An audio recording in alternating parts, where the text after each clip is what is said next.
Good morning, everyone. Bunch of people already on. Thanks for stopping by. Hi to the regulars. Actually, let me pop out the chat. I haven't done that. And that rhymes.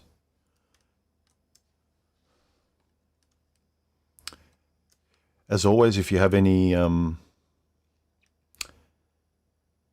questions for me during the stream, feel free to put 3 smiley faces before your question or comment if you're here live, and I'll be able to see it before your question, not in the middle or after, if you can. Hi to all the regulars. Let's actually see if we can, let me get the chat working. I think it's this one. Yes, there's Peg. Hi, Peg. All right. So, cross. 3 a.m. for you. You must be in Europe. All right, thanks for stopping by. Let's get into it so some of you can sleep so I don't sort of run this stream too late. I'm going to try and stream a bit more often. Hopefully you got your own thoughts on this. Got some really nice comments on the last video. As always, let me know if you can see and hear me properly during the stream. It sounds with my meters and all of my gadgets here that everything is fine, but you let me know if the noise is funny or peaking too loud and distorted or something like that, or out of sync or whatever. And I'll try my best to remedy it, but I can only do what I can do because this is live, so it looks like it's fine on my end. So the topic, this one, is it better to have loved and lost than never have to have even had the experience at all? And it comes from a very old saying from, I think it was an old writer or author, I can't remember, I placed it in the video. It's some Lord Tennyson, or I don't know what his name was. He was actually describing not a woman, he was describing the sadness he felt at his best friend passing, and he no longer had the friendship anymore. So it's actually a man missing his old friend. And I feel like back in the old days, there was this really mature and clear version of what love was compared to the commercialized version of it today. And it was very common for men to say that they loved their friend, they loved each other. And there was a specific meaning to it, and it encapsulated a whole lot of things that people understood, whereas today it's a word we throw around just to say that we really, really, really like something. It's a way to almost signal an emotion to the highest degree, and we don't even think about how we mean it. I respect European countries that there's some nationalities where they have very specific words for love in different contexts, like the love you would feel for an object, a country, a thing, a person. They're all separate words. It's not just this all-encapsulating love thing.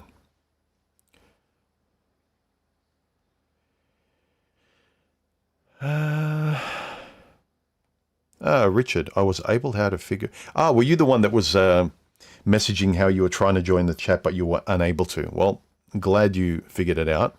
I'm trying to figure out how to multi-stream. So right now I'm streaming here and on Kick for the first time. I'm just going to see if it works. I can't seem to work out Twitch though. So it doesn't seem to affect the buffering. It just basically sends a signal to a variety of places. But the first and foremost one is here on YouTube. But I'm also sort of sending it elsewhere. So I'm on Kick at the moment as well. First time, this video. But we'll see over time how it works. All right. It was interesting, this question that I posed, that if you haven't already seen the video, I recommend you go see this video that I made, Is Love Worth It? Because this notion that, is it better to have loved and lost than never to have loved at all? This notion that, well, it's not going to last. I can't have it forever, so it's not even worth doing. And I understand the sentiment that it's really, really cruel. It's like a cruel joke that you finally get something and you enjoy it, and then all of a sudden it's gone in a blink. But so many things in life just end accidentally. They end because that's just life. We can't formalize everything. Nothing fits into mathematics other than do nothing, and so you won't be disappointed at what you've never had. But everything kind of ends or deteriorates. If you don't take care of your health, it deteriorates, and you might end sooner than you would have liked. But everything that you love and that you value requires maintenance, first and foremost, whether it's your body, your mind, your relationship with the people you care about. Everything requires maintenance. You can't just be complacent. That's the first thing. And even though you do love them, the people or the things, they will end. Memento mori is a stoic reminder that you should make the most of the time you have for yourself and maybe with others, because you don't know when that's going to end. You don't know where life intrudes and it fractures the connection between you and someone else or something else. You have an accident and you think, well, yeah, I love painting. You have an accident and you lose an arm and you cannot paint anymore. So it's why I made this video was a reminder that we should stop being so childish. That I know there's the thing of it's difficult to date women today because they all tend to be the same and they buy the same political garbage, and it's very hard to find a responsible woman that is also compatible with you. It's very, very hard. But we shouldn't lose sight of what is actually true in terms of what a friend is, what trust looks like, and what love means to you. So when I say love, I get a lot of guys in the comments, especially young little dude bro pickup artist type manosphere spurgs that will say, well, love doesn't exist. Ha ha, I just swipe left and right and I have my fun with women, while they're having fun with you as well. But then you're always talking about why women can't be noble, women can't be trusted. It's like, well, you're playing the same game. Stop throwing responsibility to the other person to be a stand-up person before you will try. As though you're saying, well, I'm not going to be a sucker, so I'm going to act as badly as them. No, the problem is not to play the game.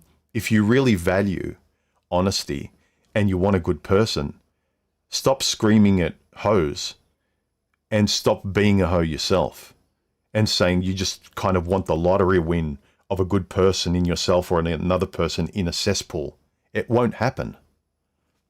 So I define love in a more old-fashioned way, without kind of the sort of religious undertones and things like that.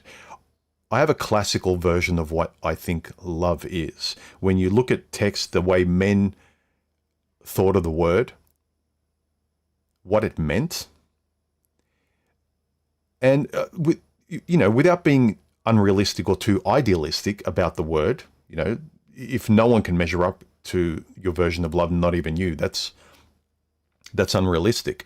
But I'm saying if you can just have a normal level of respectability, a normal pedestrian level of respectability in terms of what you want, how you're also going to walk the talk of what you think love is, demand that of others or be on your own, and don't keep negotiating your boundaries with what love is to you. Be realistic, but don't be stubborn. Don't expect perfection in the other person or the other thing. In the same way, you don't kick yourself and expect the perfection from yourself. No, I don't think. No, I don't think your thought was too tedious or idealistic with your reply from memory. I'm going to read some of the responses as well today, so we'll come across it as well. Yeah, I really thought it was an actually good thought experiment since it allows you to accurately evaluate yourself. Yes, but don't be too idealistic where you start coming up with a perfect utopian world. A lot of people online do that when they get into these spaces, these ism spaces, feminism, like certain extremist parts of the manosphere and things like that. where it's really nice to calibrate your values in a really clear way, but make them realistic and make them doable in life.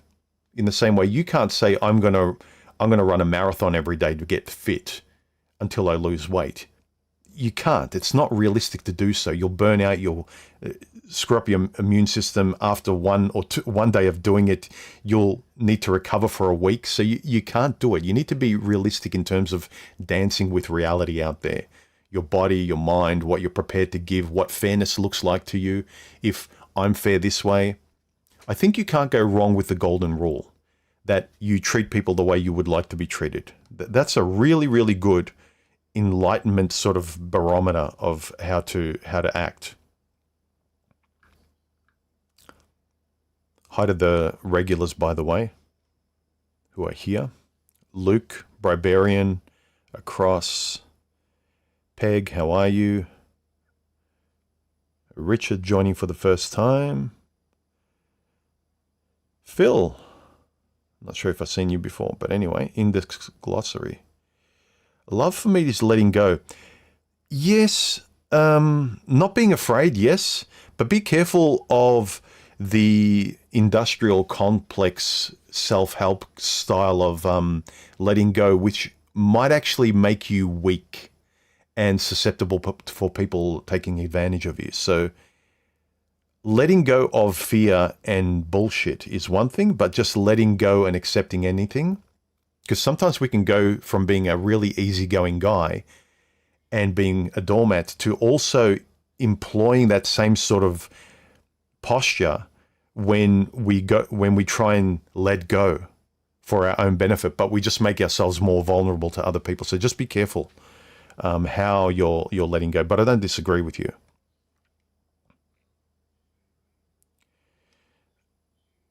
Yeah, reality often challenges your expectations. This is why I'm always going on about it's great to, there's a lot of great things that the self-help parts of the world online, little groups for men and women, they help each other out.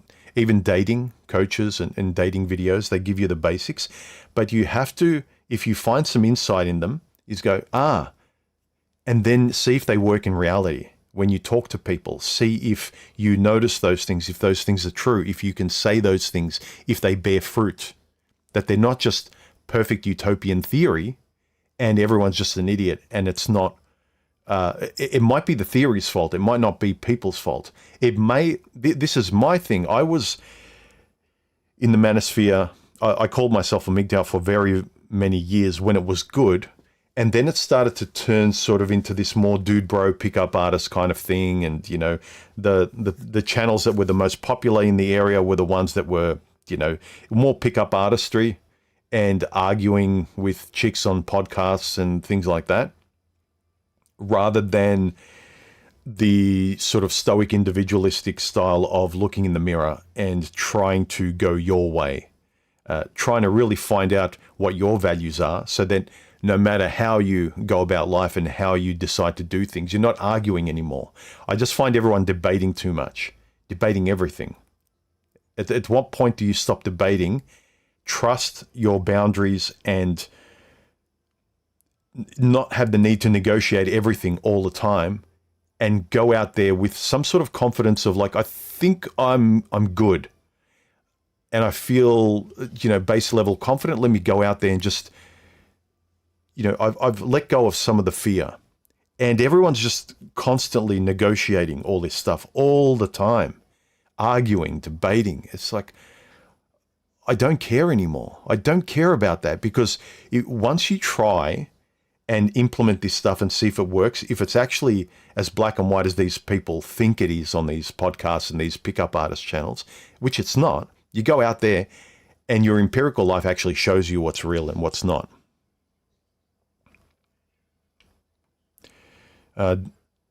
Do as you wish, but do no harm. Actually a good motto.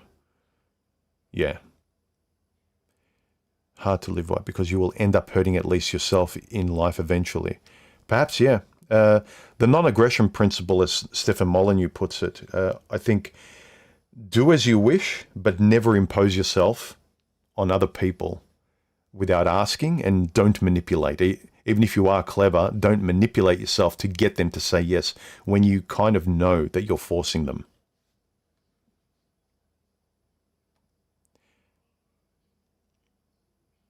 Yeah, look, maybe because the conversations I had with my peers back then, I just found I wasn't having any more of those conversations. People left, and the only people left in there were just repeating the entry level MGTOW stuff, and I have nothing more to add. In fact, a lot of the entry level stuff for me, with the helpful parts of the manosphere, once you know more, I have this impulse to go, that's true, but, and then I want to take a step further, and no one wants to. Everyone wants to block you with, yeah, but the laws, yeah, but statistics, yeah, but I'm afraid, yeah, but women are like this, but it won't work. They always want to put barriers in front, and I find it very hard to offer anything anymore. I would like to, not just because I don't respect the younger guys, I find that the first steps of MGTOW are absolutely necessary, and they're very, very useful. But recycling them and making the world all about the liberation point, it's kind of like MGTOW to me is getting out of prison your first day, leaving the prison and feeling absolutely free. And I'm talking about, okay, what happens a month, a week, a year, 5 years later? Like, I'm trying to talk from a guy who's been out of prison for 5 years, and they only want to talk to people who have just been let out, who are just in that euphoria of freedom. And they just kind of, and I notice that feminists do the same thing. They keep talking from the past when it liberated them, which I understand that it's a great impulse, but you got to calm down. It's kind of like, get past the honeymoon period and let's talk from emotions coming down and what do we do now? What does freedom look like? I want to talk about freedom too, not just freedom from, as Paul Proteus said. That's the interesting thing to me. So back to love though, back to this topic.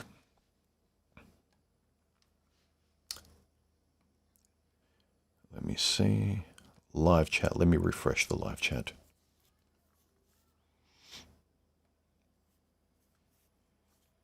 Richard, it would be a challenge for you to do a video chat with Pete and Stardust with the time difference challenges. I'd be up for it if they wanted to chat. I think I chatted to Pete last year. He did a group chat with me and a couple of other guys, but since then I haven't actually talked to him. I've seen him in the comments.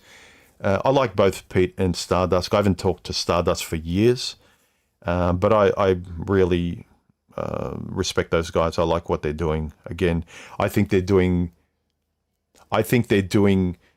the sort of the kind of discussions that I miss in MGTOW, in the manosphere, in their neck of the woods. I'm not good at doing what Pete does, like the whiteboards and really delving deep into the forensic stitching of every aspect of what he's talking about. I'm kind of more conversational, pedestrian, armchair philosophy kind of guy who concept connects between everyday kind of stuff. I try and think very seriously and deeply in a pedestrian level, whereas the academic side that say Pete and that kind of forensic side and the perspective that Stardust does really well. Those guys are the exceptions. I find them peers, but I don't see much else around. They're the guys to me that are really putting in considered content, and everyone else just wants to get their pee-pee wet. Everyone else out there just wants a chick and wants a girlfriend, but doesn't want to admit it. I don't think I've ever lied about the fact that, like, I've never said women are crap and I don't need a woman and I'm not going to date. I'm just going to be a monk or anything like that. I've never said that. And if you want to do that, I respect you as long as you're happy and you're not bitter and whatever. Because I just, I don't like it when people lie to themselves and then lie to other people as well. If you're happy, fine. But that would be interesting, Pete and Stardust. But I miss those guys. Especially, I haven't talked to Stardust in a long time. Hope they're both doing well. I think Pete's got, isn't he Hasn't he got a girlfriend, or isn't he engaged or living with some chick now? From last time I watched one of his videos a few months ago. I think he is. This is the thing. We have to kind of... People don't like change. I know guys love consistency, the honorability of being the kind of guy that everyone can trust, you know. We're tribal. We go out hunting, and if I say you can trust me and you can sleep while I am a lookout for anything dangerous that can come and attack us, and when you wake up, you can see that I kept my word and I keep being that guy. Guys trust that consistency. That's why we look for that consistency in women. But at the same time, I'm still your friend. I can still agree to disagree, but I'm not always going to be in the same loop as you, or I'm not going to grow in the exact same direction, but we can still agree to disagree and be friends. We can be civil to each other. That male civility, I think, has been lost a lot. We've become scared schoolgirls, a lot of the guys. Like, if you're not with me, you're against me. Since when? Why have you decided that? I've never been against you. Like, no, you're my enemy if you don't repeat the 10 commandments of exactly what I believe. Well, sorry. If you don't do exactly what I do, well, can't we just have an interesting conversation where I'm not trying to change your opinion, but seeing life from 3 dimensions, from different points of view, as long as we're listening to each other and learning something new, maybe, even if we don't change our opinions. The echo chamber insistence of people, which is why I kind of slowly drifted away. One, the peers that I talk to, I enjoy talking to, they either left the manosphere or they died. Paul Proteus died. Spetsnaz died. A lot of the guys I respect and like, either I've lost contact, they left, they're probably living their own life, or they've passed away. And the guys I do talk to don't have YouTube channels. So I talk to a couple of guys regularly during the week, and I consider them online friends. But yeah, there's no longer the guys that also have YouTube channels. And the ones that still do, like Pete and Stardust, I don't really hang out with them that much. But it would be nice to have a conversation with them. Any other questions? Hey, Quaz, how are you, dude? Got some newbies dropping in. Grievance gifting is certainly a dominant gene, yeah. Is that kind of similar to misery loves company? Yeah, it's kind of funny today. I've really been watching a lot of videos and reading up, and especially writing. I've been writing my ass off the last few weeks and really enjoying it. One, because I've really... I bought 1 or 2 pens that I really enjoy using. Lamy and Parker pens. And as such, also with the content and things I've been watching and reading, and I've been writing a lot, and I've really been interested in the way this system online conditions us to feel afraid, where there's actually nothing to be afraid of. And the thing is, we don't need to ameliorate psychologically, you know, BPD and borderline and this, and whether or not this is love. Is this love? But it's, you know, you can't trust women. It's not to manage it. It's to completely reject it. I know what I think love is and what it is to me and what it is to Stephanie. And through communication, talking and being completely honest about my point of view, you make it real between the two of you. You can't fake this. And I don't care what lemmings who are walking around who just drink the Kool-Aid and believe that, well, women don't love me. I can never find anyone. I'm a loser. The only way I'm not a loser is if I'm a high-value man and I drive a Bugatti and I have this amount of money. And it's like, I don't care. I reject all of it. And my life is proof that I'm not delusional. And a lot of people will say, well, you just wait. It's a matter of time when you lose your job, when you lose your money, when your wife leaves you, when you... Good, just keep waiting for it. Go. Enjoy sucking on your lemon. Enjoy it. You know, there were people that were worried about me in my family when I semi-retired over 10 years ago. I'm still enjoying my life, working 3 days a week. Stephanie's working part-time. She's on the same page as me. You find a compatible life to you. You find a compatible partner. But you need to know who you are and what you want and have the courage to do it. A lot of people want what they want, but they don't believe it's them. I want to leave my job, find a sailboat, and sail the world. I want to leave this profession of accounting and I want to become a basket weaver. But you don't do it. At some point, you have to tally up. I am just afraid. Face your fears.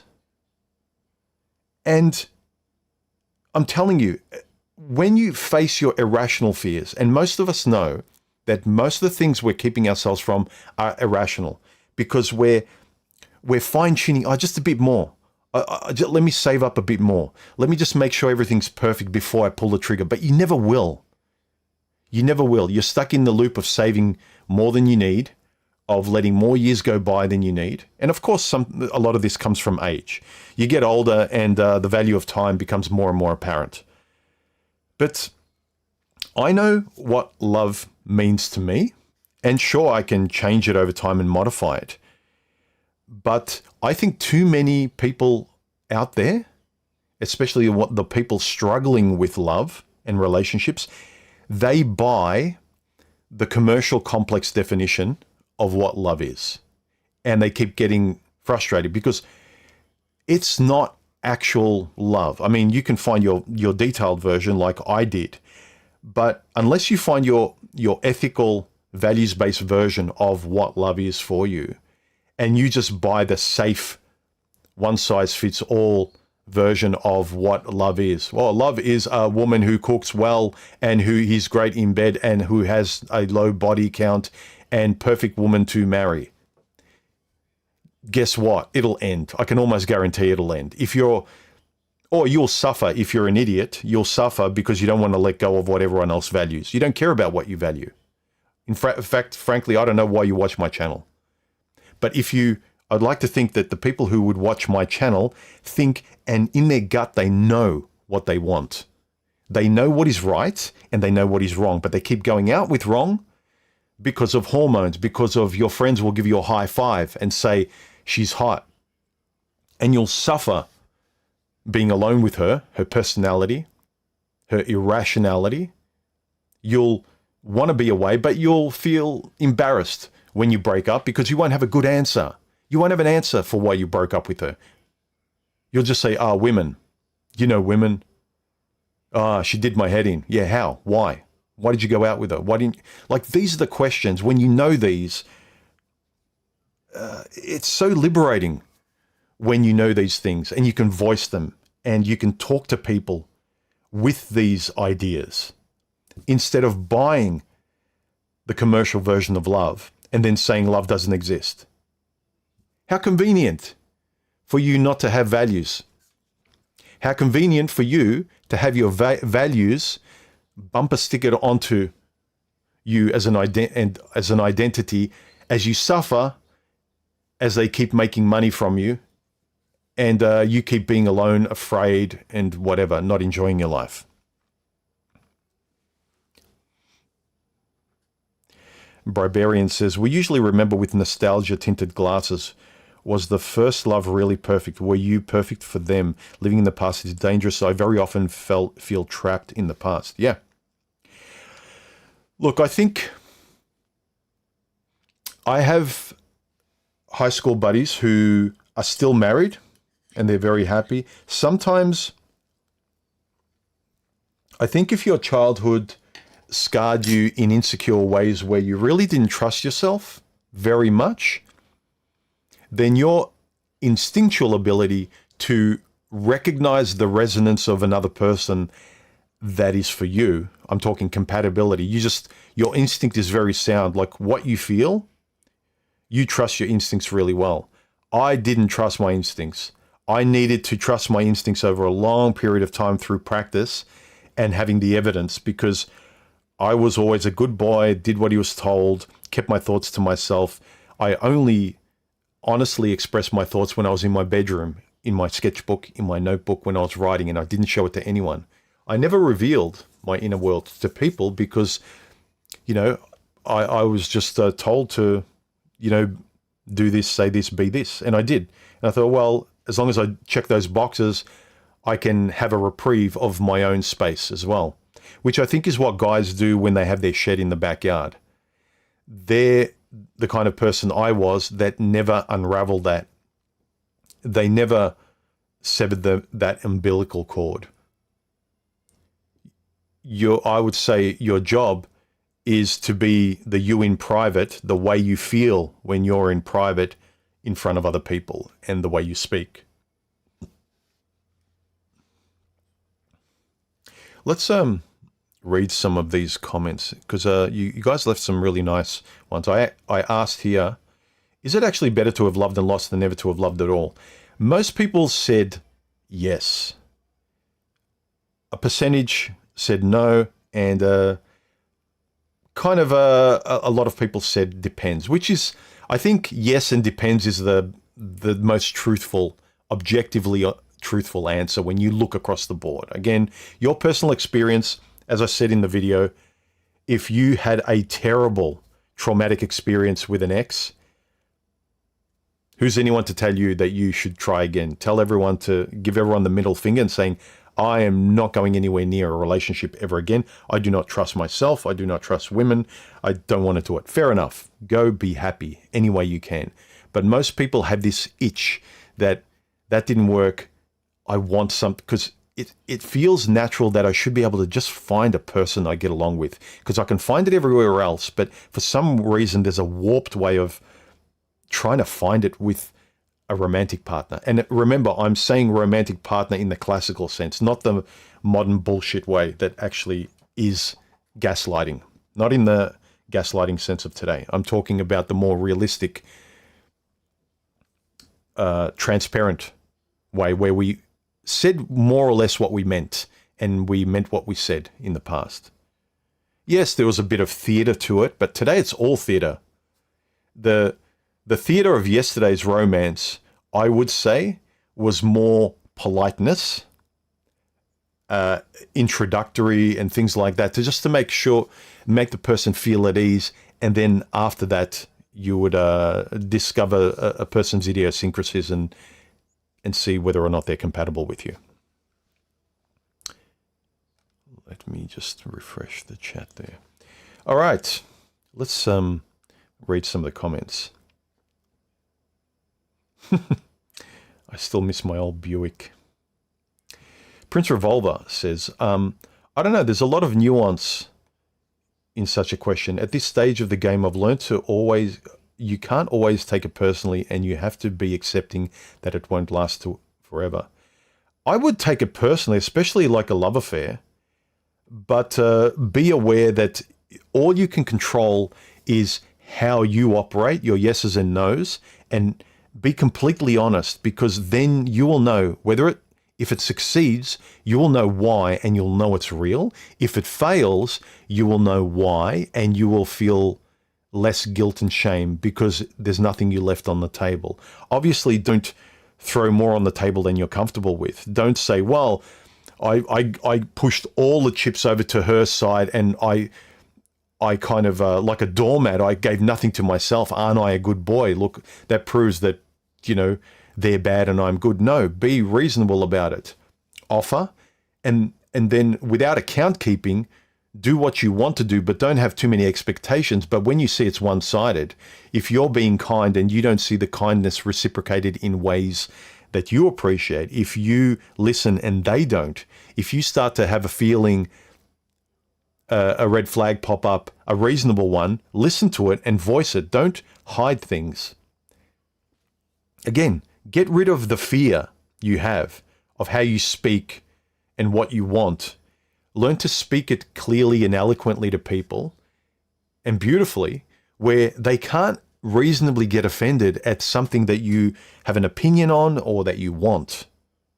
If they ask your opinion, remember, they ask your opinion. And you should be able to communicate without walking on eggshells like you're talking to another version of mummy. So if even the cliche, do I look fat in this? You don't insult her, but you can, if she does not look good in that dress, or she does look like a strapped up Christmas ham, you don't say that, but you know how to have tact and say, yeah, it's a bit tight on you. It makes your butt look good. It's not nice. That one's better. And if they get offended at asking you a question, and I know I had these women that gaslighted me in the past, I got tired of it. And I said, you know what, next time, don't ask for my opinion. I tried to give you my honest opinion as nicely as I could, but you always get offended. Next time, just tell me what you want me to say and stop asking me. So you need to know how to voice, but be polite. Treat people the way you would like to be treated. Have some tact. If you don't know what tact is, look it up. Yeah, there is a lot of nuance. But I think when it comes to love, and most things in life, like a lot of people with business as well, we let ourselves get walked all over because so much of life is personal. We try and let go a bit too much. This is what I was talking about before, where you let go so much that you allow nothing to affect you personally, and you think it's kind of this Buddhist Zen philosophy where nothing affects you, but you kind of lose your humanity. You lose your perspective for being treated well, recognizing what a good person is, recognizing what trust is. So then you get to a point where I'll just trust anyone and I'll let go of any expectations of being treated well or having my trust rewarded or confirmed. You know, you have to be very careful about that too without being neurotic. Christopher says it's like building muscle. You have to tear the fibers in order for it to grow. Yeah, I wouldn't say you necessarily need to go through pain, but there is an entry fee of discomfort to most things that leads to where you want, that isn't just normal in everyday life, like the sun coming up and, it's not just handed to you. Rob says, giving love and loving is always good. Having said that, discernment is always advisable. Yeah, the discernment, the judgment. They tell you today, oh, don't judge. You can't judge. Don't judge me. Why not? As long as I'm not rude, judgment is discernment. There's a way of judging that's mature, which is basically stating, I have eyes, and I'm not just going to believe the bullshit that people try and tell you to believe. Oh, that's a man. No, it's not. I'm a high value. No, you're not.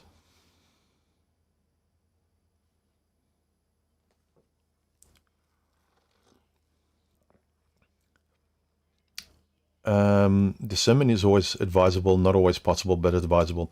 Love and forgive, but never forget that, so no one can also learn to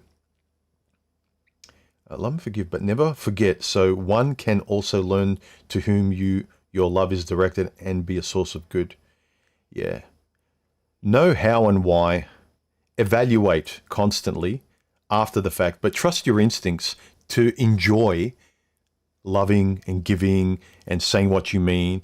And then when you notice someone's being a smartass or passive aggressively gaslighting you or whatever it might be, you're well versed in this openness that you can also openly say, hey. So if you're open and honest and you're aware of how you're loving and communicating and relating to people, that when you see a different negative, subversive, gaslighting form of it, it's very obvious. Then you can also openly go, hey, that's not funny. Like, hey, calm down, or you give it back to them. The more you're open, you can openly see and give back what they give. You can tell them, you're not censoring yourself. The openness is a lack of self-censorship.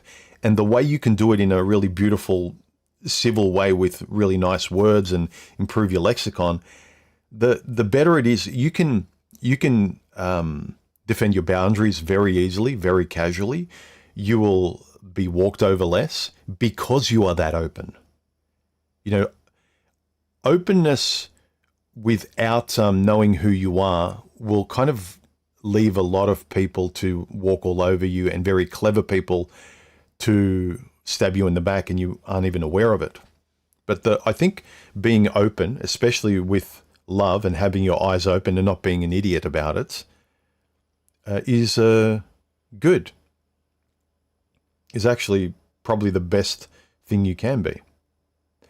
William says, not in all circumstances. I'm entirely certain that that phase is only concerned with the ideal or the idea of a simple breakup. It just didn't work out. And with potential loss, such as a partner dying from a disease, accident, or blah, blah, blah, passing on from old age, I firmly believe it wasn't used as a reference to cheating, betrayal, and divorce, especially with today's common behaviors among people. Considering Dante's Inferno references acts such as betrayal to be one of the deepest and darkest choices, I can't imagine losing love being betrayal. Some people think it is, though. It's the warped version of love today. There's some women that think that way. If a relationship breaks, even if they're responsible for it, they blame the other partner for betraying the relationship because they broke up, even though they broke up for a very good reason. He continues, is what the original speaker meant to portray. That kind of shit changed the person fundamentally. Yes.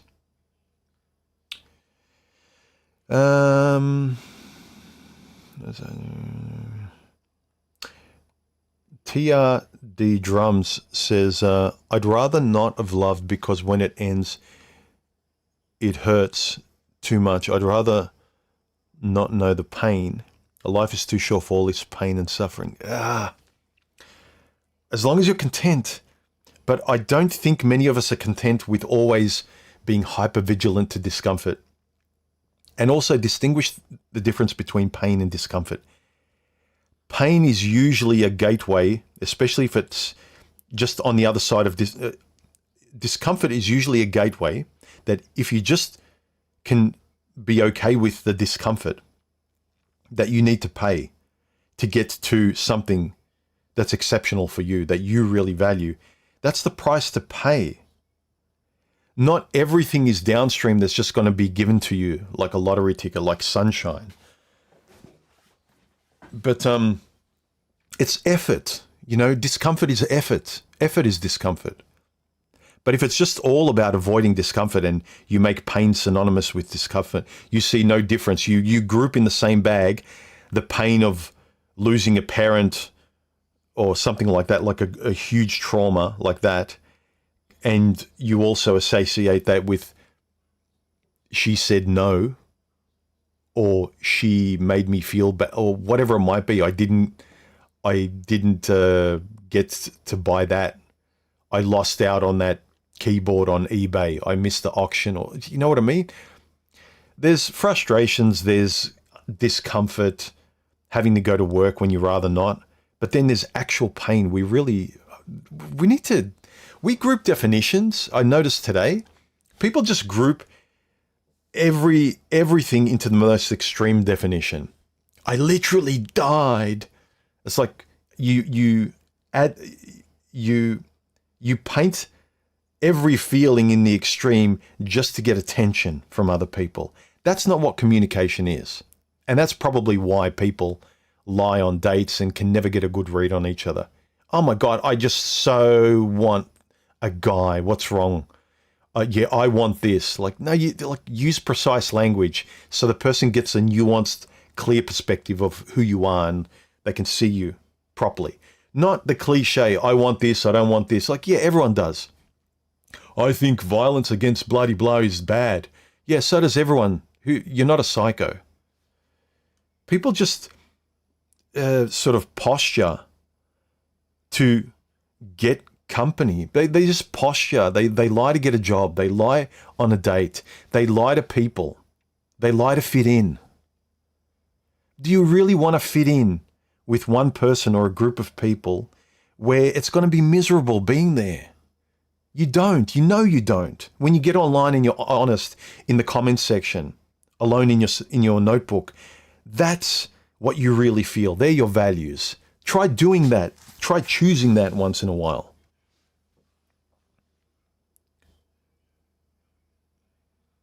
Let me see here.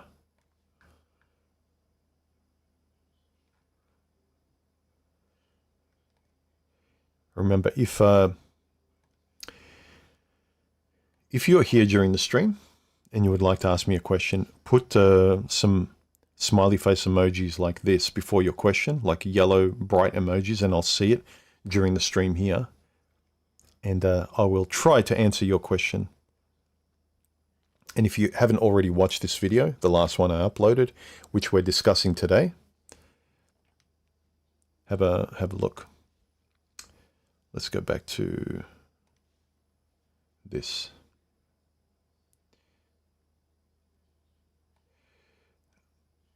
Mighty35 says, I would say no for me, yes for most everyone else. So for you, love is not worth it. I don't think love is a real thing, at least not what it's being packaged and sold at. I completely agree. I don't buy this version of it. And today they say, like, this is the only version you can have. I'm sorry, if you utter those words, if you want someone, everyone just uses this maximal word for any kind of meaningful personal relationship. And it's kind of like they've scooped out what love was today and they've uploaded their own program into it. And you're only allowed to use that software, that definitional software of it. And I completely reject it. Well, if there's another word for it, I'm not going to run around using the word amore or agape or something like that, but just a general word of today that's a more classical version of what love was. Not this horse shit. So I completely agree. I think love is real, but not the industrialized package of what it is today. So I agree with that. But I insist on what my definition of love is. Like many things today, you have to ask, what do you mean by that? You know, do you believe in this or do you believe in that? Are you this person or that person? Yeah, but actually we need to ask what you actually mean by that, but because now we can't take those definitions on face value.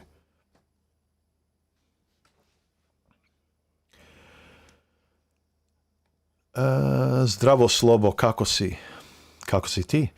About you leaving MGTOW online community, it's probably became too juvenile for you as a philosophical approach, just didn't fit in there anymore.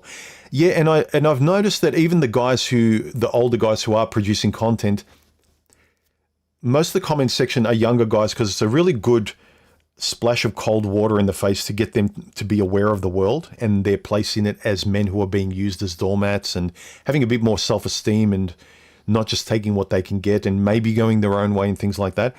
But I even find that I'm pretty sure that people like, whether it's Stardust or Coltane, I don't think Coltane produces videos anymore, but those guys, they don't really interact with their audience that much because they're not as young as them. You know, how much can you talk about? It's slightly different to me, where my audience is more or less my age, or even if you're younger, your posture is leaning more towards a mature approach. If I help young guys, I'm grateful. You know, I'm happy about that, but that's not who I'm talking to. I'm talking to someone around my age. I'm talking to my peers, like I was when I started making videos. And those guys are kind of gone. And now it's just kind of these young guys who aren't really making videos carrying the torch. They're expecting the older guys to keep talking to them as they age. And I can't do that. I don't know how to do that. And I know for a fact that a lot of the older guys, they either frustrated themselves talking in juvenile loops, or they have nothing really relatable, or you have to keep yourself anchored to pretend to care about what you don't care about. I can reference and agree to what the young guys are going through, but very quickly I want to pull them up to a discussion that will get them away from the fire, you know?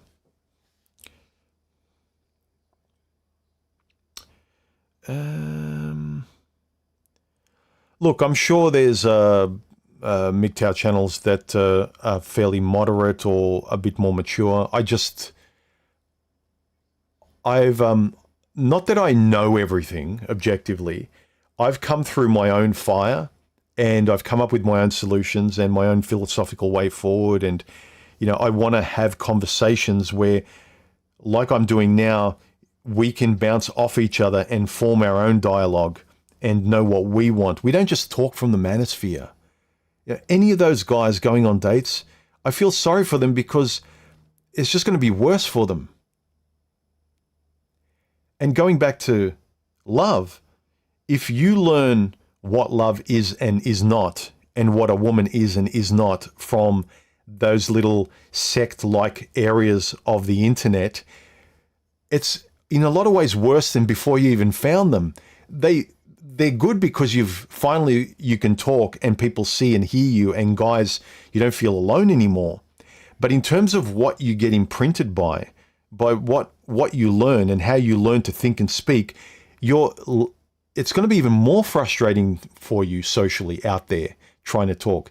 Imagine a guy that is just so well versed in comment sections in the sort of the extremist manosphere neck of the woods, and he's got his dude bros that he talks to and high fives, and he talks from the 10 commandments of high value this and hypergamy and all of this sort of stuff, and it's this kind of macho posturing, this bravado, right?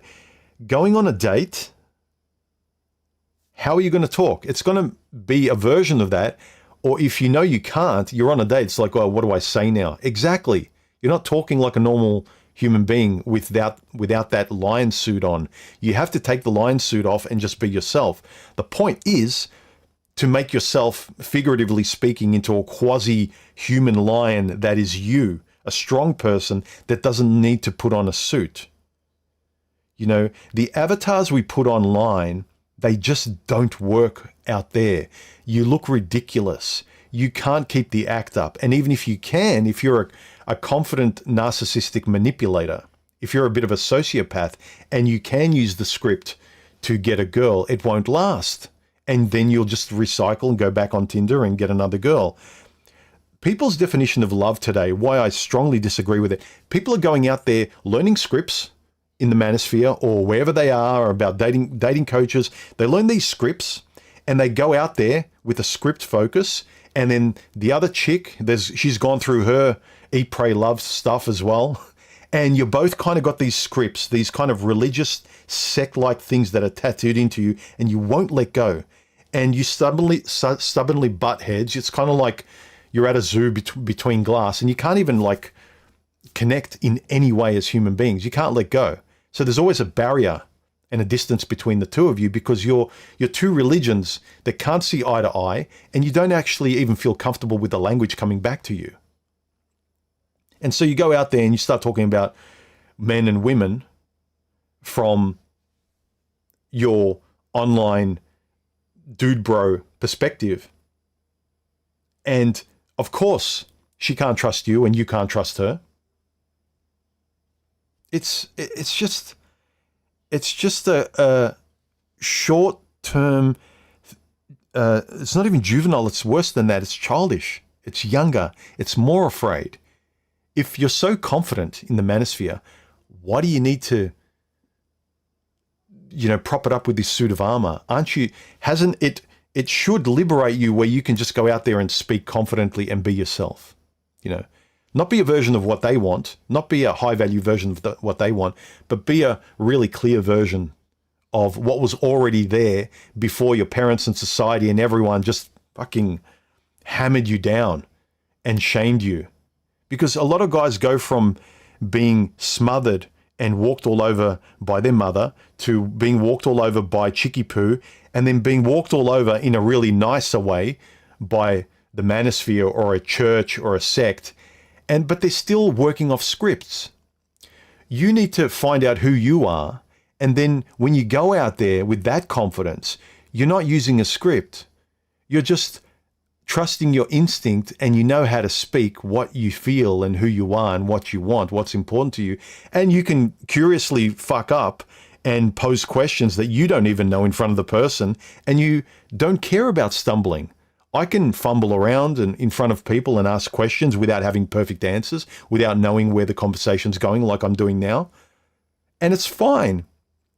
and the person's listening like you are.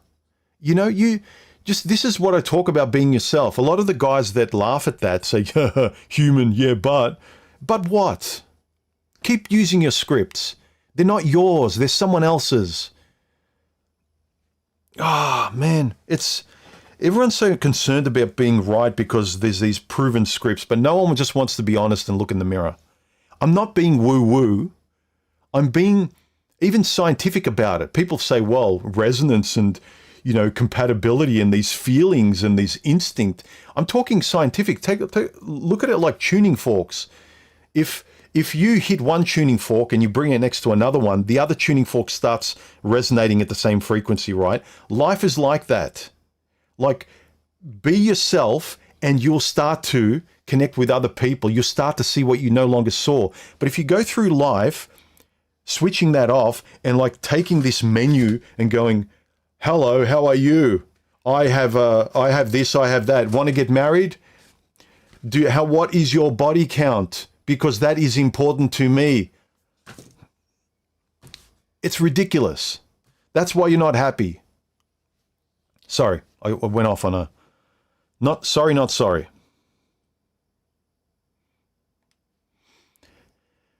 I love when people describe how they're in love when they're literally just in lust and infatuated with someone. Why? I was like that, and then life kept happening. Yeah, but people, you will always try and just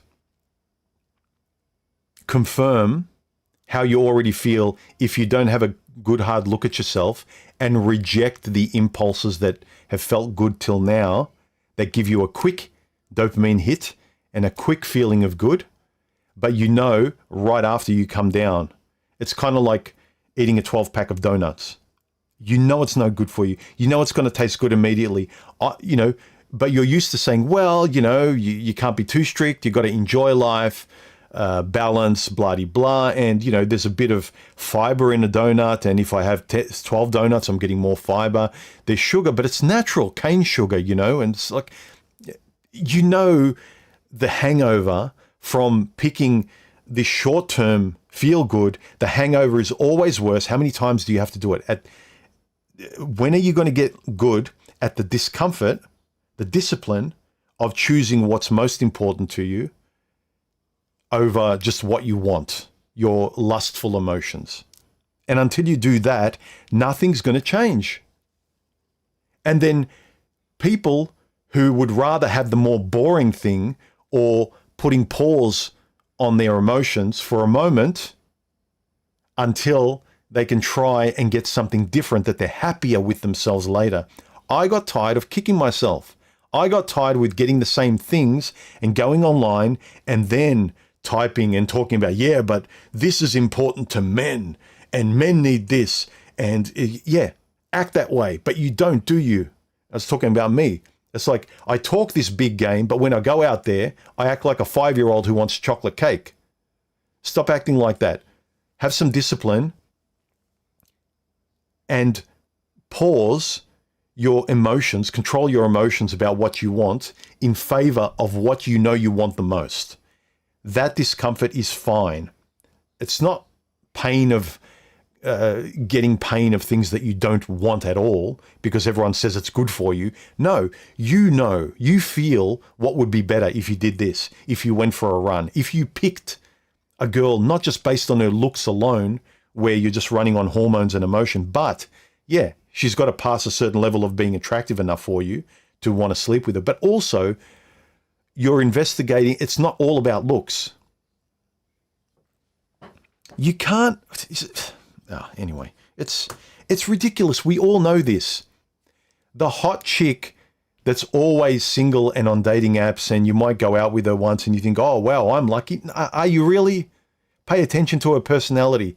Pay attention to compatibility between the two of you if you resonate with each other. If you don't, you know why she's single, or you know why you just can't go any further with her aside from the bedroom.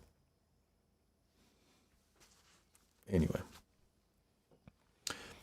I can see it both ways. Where lust can come after you love someone, and also the lust can lead to love. Yeah, The more you know what you want, the less it surprises you. What happens, and again, I could be wrong, but from my experience and people I've talked to, and the literature, the romantic literature of guys who really pose the big questions of themselves, is that when it came to other people, they know that relationship so much better as well. If you don't know yourself, then when you relate to the world and other people, love, friendship, whatever, it's very hit and miss. And most of the time it's miss, and you get used by people and you don't know why things happened, and you can't trust them, and you just don't trust your feelings compared to what's in front of you, and blah, blah, blah. But when you investigate yourself and you comfortably know yourself in that stoic way, then it's not surprising when you meet someone. When I met Stephanie, she was refreshing, but very quickly I knew what it was. And the more I investigated, the more open and honest I was. The compatibility revealed itself because I was operating in that way. I was speaking in that way. I was operating via my values. I was filtering most, you can't be perfect, but you're filtering most of yourself through your values, and you're asking questions through that as well.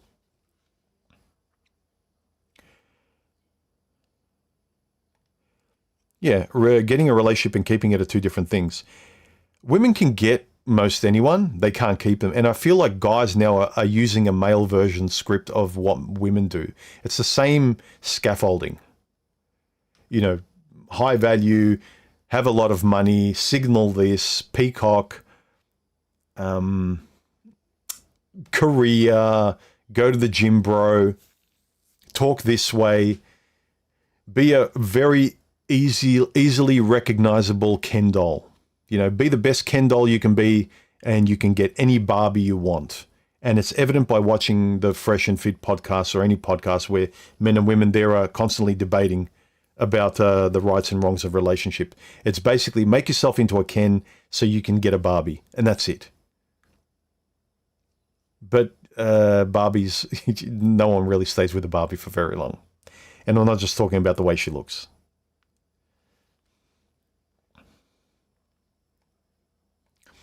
Let's answer some more of the questions here. Also, remember, if you want to ask a question, message below. PR Essa says, yes, but how you learn and grow and move on from it is the greater struggle. Yeah, if you don't move on, you'll just repeat the same shit. Life is damn hard for most people, and being truly heartbroken can change you completely. Also, if you smother yourself in that self-loathing as well, it's just going to be even that much harder. Put in perspective. Having your heart broken isn't really trauma, like, a family member passing away or something really, an atomic bomb in your life. He continues, depending on who and what you surround yourself with, and also choose different direction you choose to move forward, people can either heal or be broken. Yep. Perspective matters, and also how you talk to yourself matters. Mandos says, I don't know. Honest answer. I wish more guys would say that in relationships too, instead of feeling pressured to give an answer when they're not sure. If you're not sure, give the answer when you're sure. A lot of people demand an answer straight away. Get comfortable with no and I don't know. I'm not sure. Give me time. And if the person pressures you, then there's your answer. Say, well, then it's no. Sorry. Boffin says, yes, but the one exception might be the keys to your new 2026 CLE 450 4MATIC Cabriolet convertible. Not a convertible guy. Boffin. Not a convertible guy.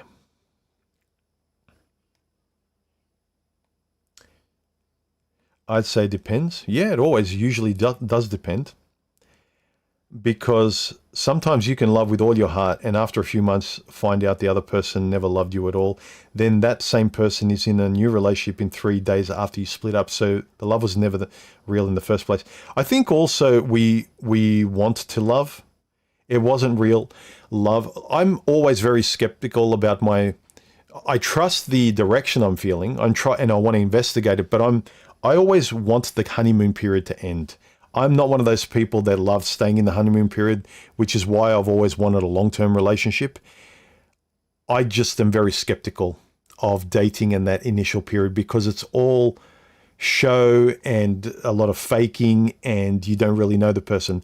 I want it to end so then I can judge what's real.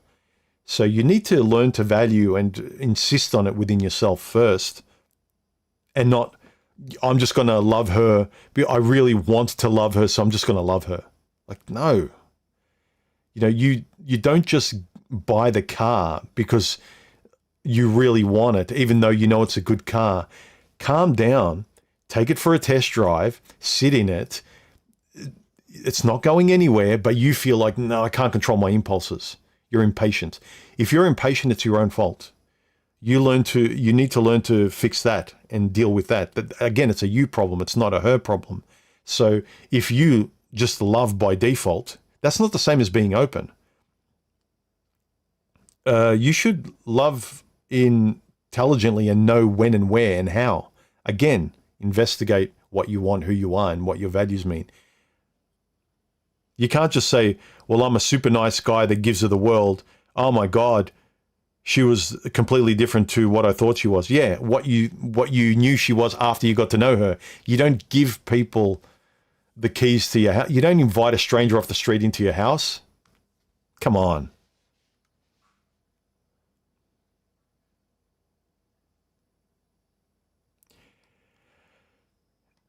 Yes, but across, unless people put 3 emojis like you just put in front of your comment, I don't see people's comments. Guys, if you want me to read your comment, if you've got a question for me, please put 3 smiley faces like Bribarian here, and I'll see it. I'm constantly refreshing. I'd say it's better to have loved and lost than to spend a lifetime chasing love without success. Yeah, if you're chasing the same way, yeah. And also, if you just find that you don't have any fuel left in the tank and you're constantly over it, you just don't care about dating and women anymore. But the amount of guys in the comment section of today's pickup artists and all the big channels, they posture, yeah, don't care about women, don't need women. They just sound like feminists who really would like a man, but they try and act tough so they don't face the existential void of looking at themselves and going, yeah, I am lonely.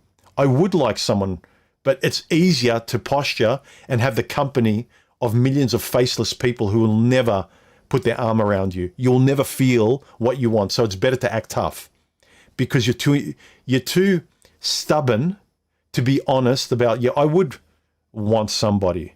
When I say I don't need a man, it's like, I know I have to be tough, but I would like somebody. No one does that. Everyone acts really tough. And it gives the other people a false sense of confidence.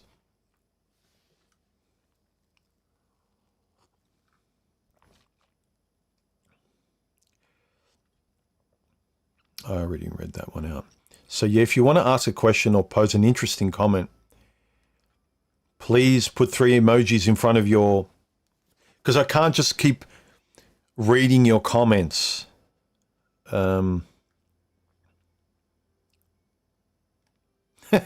Barbie the doll has never officially married Ken, though wedding outfits have been sold separately. Mattel and dolls creators intentionally kept Barbie unmarried. Yeah. Just like Disney movies intentionally always have the young boy or girl in a broken home. Have you noticed that?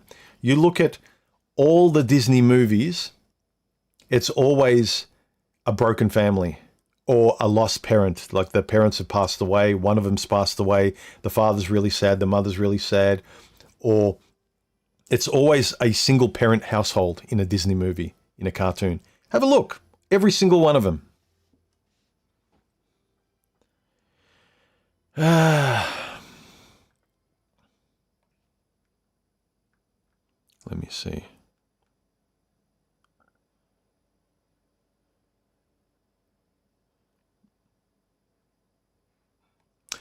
Ah, you meant on the video. Ah, okay. Let me see. You may have a point. You're actually right. I remember going through the comments. There were some really good comments there.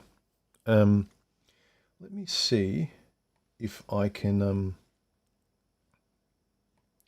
bring them up. I know how I can get to them. Talk amongst yourselves as I try and bring it up. Here it is. There you go. And comments. All right. Let's see if I can bring it up here. All right. Okay.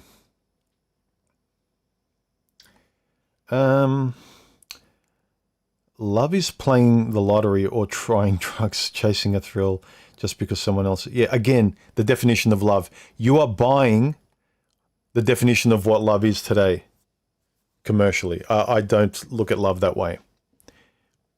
In the same way, when someone says literally, I don't buy the way people use literally either. Literally means figuratively, the exact opposite. So it wouldn't surprise me if when you really look at all aspects of how people define love, it's almost the opposite of what love is. Love is delusional. It turns someone to... But see, again, this programming, like you don't know... You know what you want. You want company. You know what trust looks like, or I hope you do. But you just buy the template of what is sold. It's kind of like society rolls out these cans off a production line and everyone says, well, this is a can of soup. It's like, no, I remember what soup my mum made. This soup tastes like shit. No, this shit sandwich is love. It's like, no, it's not. That's a sandwich. This is bullshit. No, well, this is what love is. This is all we sell. Well, I'm not taking that. I'm making my own. I know what a sandwich looks like.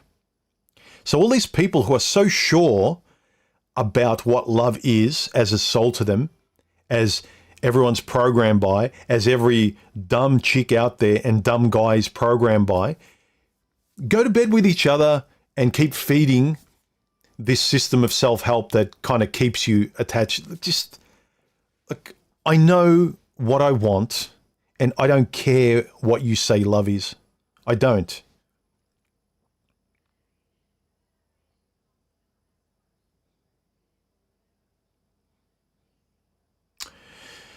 However, it's all in your head. You'll end up investing in an enormous amount of time and effort in this person only to wonder why once the madness has worn off, and you'll wonder what was all that about. Well, of course, it was all nature's way to further... Yeah, whatever. I'd completely disagree. You are loving according to the script of the system. And yeah, everything you said is true if you walk in line and do love that way. Fine. Enjoy your pain. But thanks for the comment. Like, I'm not bad-mouthing you. Most people think this way. And people think I'm kind of being a bit woo-woo on this. But no, I'm being very intentional in the way I want to conduct my life.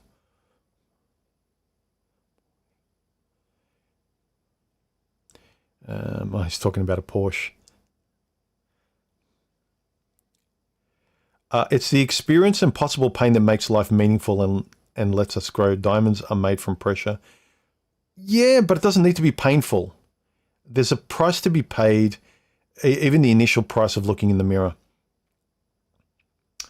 Yeah, a dog will die after 15 years. At least it won't betray you. That's true. But spend enough time. Spend enough time with a woman so the chances of her betraying you because you didn't do your due diligence, because you tried not to have the rose-colored glasses on most of the time, that you took your time and knew what you were doing. You know why you love her and things like that. Then it's better. Here's an hiking trails and drinking ales. Says, it's clear you haven't experienced the current dating scene. No, not for about 7 years. Yeah, I love going on vacations. They don't nag me, extort me for money, get me fired from the job, or spread gossip about me and me after things end. Modern women are not sweet in it. Yeah, whatever. Again, it's just a bunch of people that live in a suburb that's shit and they refuse to move. How bad does it need to get? Oh, love is... Like, no. There are better places. There are better women. I'm not saying all women are like... in the West, yeah, the majority of them are programmed this way. But it's better being on your own or being only open to certain types of women, but you'll only see them if you have a certain perspective. You'll only notice them and they will notice you. An authentic person just doesn't notice, rolls their eyes, and doesn't spend much time with bullshit. You really don't. Once you've experienced like a real friend and you've got some courage and you don't want to go back to the old ways, you just can't pretend to play that game anymore. It's clear you haven't. Yeah, I haven't. It was shit, I know. And I stopped doing it. But everyone's like, well, this is the best we got. Shit sandwich is still a sandwich. No, it's not a sandwich at all. No,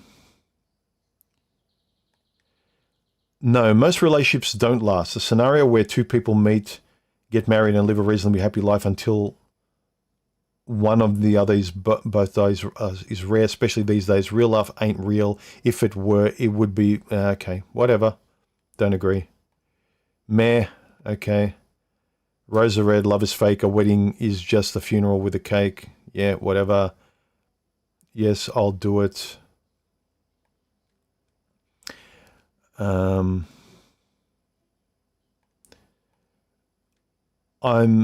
doing good now. I'm not bitter. However, I have lost genuine good people over the years. I do not regret those relationships. I'd rather not feel lost like that again. Love for others is beautiful and exquisitely painful. The pain of loss feels like it's too much as I get older. Also, don't subscribe to the idea that life is pain. Life is a series, like life can be uncomfortable in certain areas, but the way people talk that love is pain, of course no one wants to have a relationship. No one wants to love. No one wants to invest. No one wants to be open. The way you get sucked into believing these extremist definitions, the way you talk to yourself is so huge. Like love is pain, relationships are hard work. No, they're fucking not. They're not. With yourself as well, when you use language like, I'm nothing but a piece of shit. Yeah, your relationship with yourself is hard work too. But if you don't talk like that to yourself, it's uncomfortable when you fuck up and go, screw it up again. But it's not hard work. It's just uncomfortable. It's a bit embarrassing. But if you're talking to yourself like a piece of shit, then that relationship with yourself is hard work. It's the same with other people. If you pick avoidant, gaslighting people who believe the definition of love and don't even care what they feel, they don't trust their instincts, everyone's demoralized, everyone believes the bullshit. Oh, the dating scene is shit. Yeah, I know. But what are you going to do? If you want to find a companion, even friendships, how many people can you trust? Who can you talk to? It's very hard to find someone to be compatible with there. Do you just say, it's all shit, I'm going to be on my own? Some people do. Maybe I'm just too stubborn. I don't know. But it's such a defeatist attitude. Look, what kind of conversation am I going to have with the average normal? Like, everything's shit. The government, man, can't do anything. Women are shit. It's like, everything's shit. Okay, great. I'll be at home on my own, dude. Like, it's not just women. It's fucking everyone. Everyone's so afraid and just doesn't want to try. Doesn't want to even try and have a different perspective and use different words. Not if you're Richard Hammond. Yeah, I heard that his wife took him to the cleaners. I don't really follow celebrity gossip.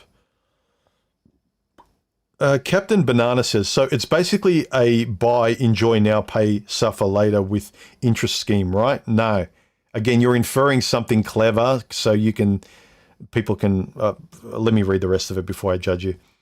The choice depends on your personality. Are you the accountant type or the gambler type? No. You could not be the accountant or gambler. You might not be a gambler. You might be an adventurous person that makes sure he packs everything in his backpack, like a first aid kit, water, everything. So you're ready for everything life throws at you, but you're fully prepared. But you're not necessarily a gambler. Whenever I see videos where people go, the 2 types of people on the planet, the 3 types of women, the 3 things, it's like, okay, reduce it to cookie cutter. The accountant does the cost-benefit analysis, but is there a benefit anyway? Do you believe in real love? Yes. I'm 46 and I don't. Okay, so I'm not taking the risk and won't pay any price. For fuck's sake, I'm over 40. The chance of finding my unicorn is zero, and perhaps it was always the way. I am alone most of my life. Nothing casual, only one relationship, 2.5 years. But I get what you're saying about taking the calculated risk, but it's not for everyone. I guess some of us are just doomed. See, I'm glad I read the rest of it. I'm not going to judge you as harshly as possible. If you've tried, you're older, nothing is... Look, if my and Stephanie relationship ended, like, you know, she passed away or just life just made the worst thing happen, then I would probably be done with relationships too. But guys, have a realistic perspective of trying to convince yourself to, I don't want to feel any discomfort. So I'll go on the internet with my imright.com magnifying glass and just look for the answers that will confirm my lazy bias or my fears. But yeah, good response. I like that. Yeah, you've tried. The older you are, I don't really blame, as long as they've got a better attitude about it. But again, do what you want. You can be bitter and whatever, but you're going to get the results of your attitude and your mindset in life as well. All things in life are temporary. It's just a matter of when. I believe it's why vacations are so fun. We know it's just X number of days so we can enjoy. Don't forget that vacations are fun because everyone lets themselves go. They don't have any fear. They block out their life back home and they're completely free. There's no consequences because they're leaving.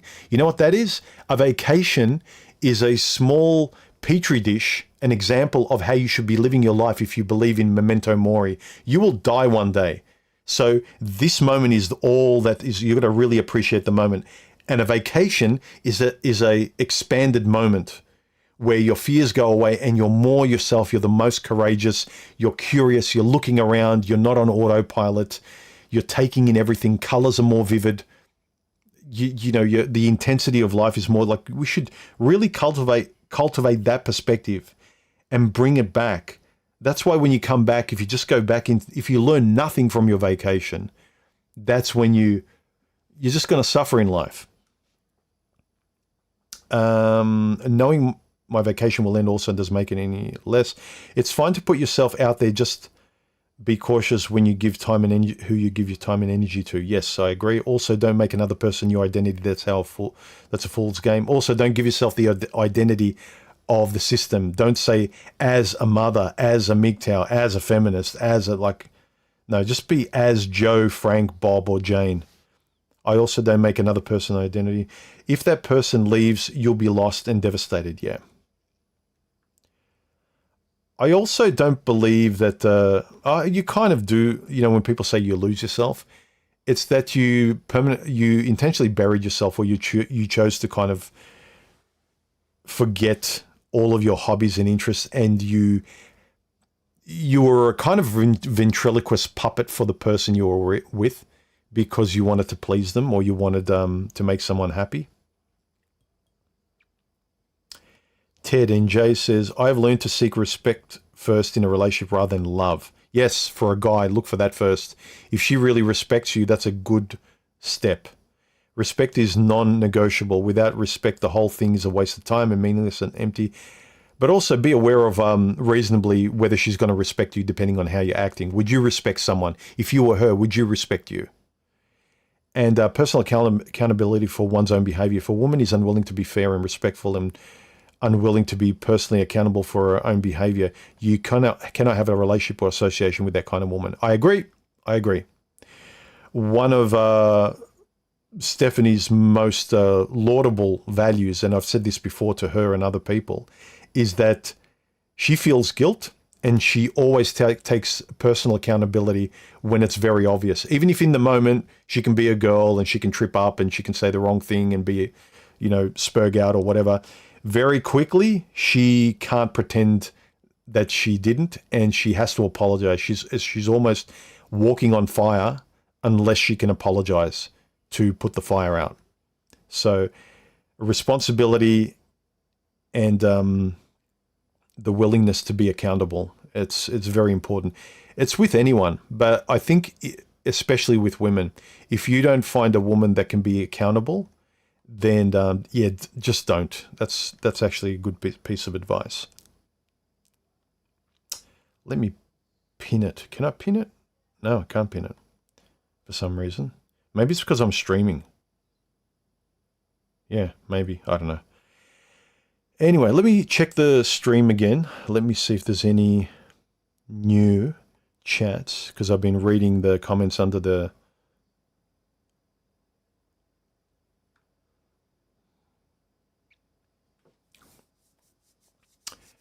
Kung Fu Joe says, when it comes to relationship, nearly no one has a clue what it's really like when there's always a bad understanding of the world and your place. People need the dream to do something. Yeah, the dream, the fantasy of the relationship that's in your head is often with people what they force the other person into, and it's a lot better than nothing. If you're just zombie walking through life and everything's grey and life seems pointless and the world is dangerous, and the fantasy of what you expect in a relationship is the only sort of spark of joy you can imagine. But unfortunately, it's going to disappoint you even more, and you're not going to want relationships because you're not doing them properly. And when I say you're not doing them properly, not by a script, but from your perspective, you are not engaging in relationships with people from an accurate perspective of you, what you want, what your words are, what you think, you being okay with fumbling around and just letting go and doing those things and being yourself. That's why relationships are hard, especially the expectations.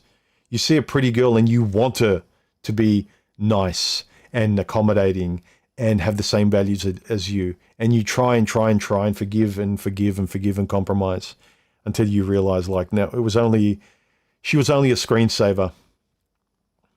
Yeah, you need to get over the honeymoon period and shake the mouse so the screensaver goes away. That's what conversation's about. That's what being realistic is about. That's what not censoring yourself and saying it's okay and living with hundreds of red flags popping up in the background while you say nothing. That's what that is about.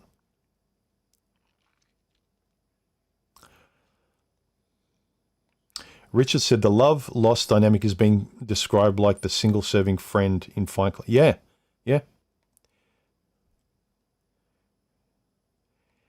Sure, but look, I believe I get the most joy out of life, and I find life most meaningful in the aesthetic sense. Life to me is an aesthetic experience. It's not a mathematical calculated experience.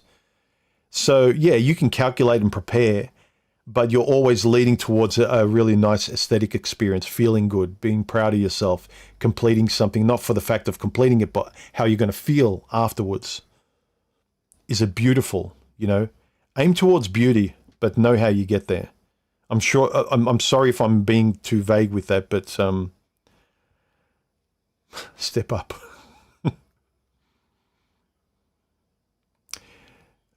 Boffin says, not sure. Feminism told women there was more. The more they were talking about appears to be more like a man. Don't think it brought them any joy. Yeah, I don't think so.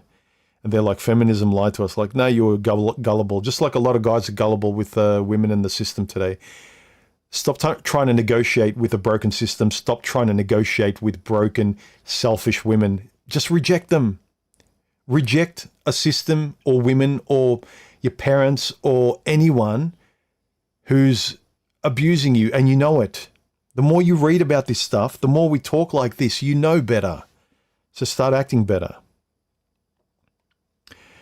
Hikaru, he says it's not if it's not the fireworks and love on TV, then it's not real love. Same with PRN. If it's not like that, it's not okay. You're joking. See, Karu, people don't know you're joking. Oh, you're saying this is what people think. Okay. Communications, dude. Communications. There are good women out there. Yeah. But also we shouldn't care, like, you know, it's not defending women. Like, I don't care what good women are. Like, there are good women out there. Good luck to you. But the good women out there that I'm thinking of, the ones that I would get along with, They're not many, but there are good women that would be compatible with me. And I found one and I married one. But you can't be so video game cookie cutter black and white. It just, then what you have to do every day of your life, you have to kind of stay in an echo chamber to confirm your unreasonable black and white view of the world. You have to keep circling it. You have to lock the door of your cage.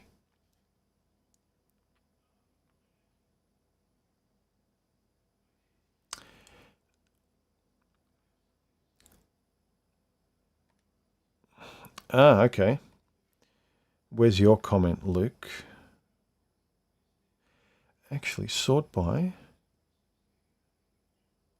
Ah, no wonder I didn't have responded by. Okay. Let's go back here.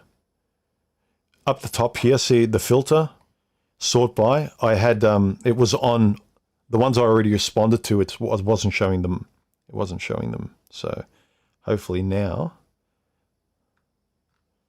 I will see the others. Oh, there's a crosses statement. I'll read yours in a sec. Where's Luke's?